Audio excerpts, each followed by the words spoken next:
हे राम लला जी कृपा करो जब आई अगले साल, बनी विधायक आई अवध में लाग गई प्रोटोकॉल।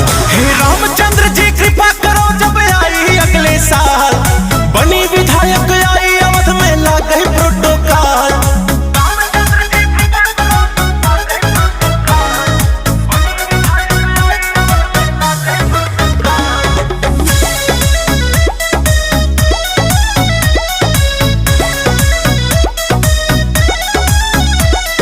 राम राम मोर रटे जुबानी, रामायण फिर रच के कहानी। 3600 के कुर्ता पहिर 46 इंच के छाती तानी।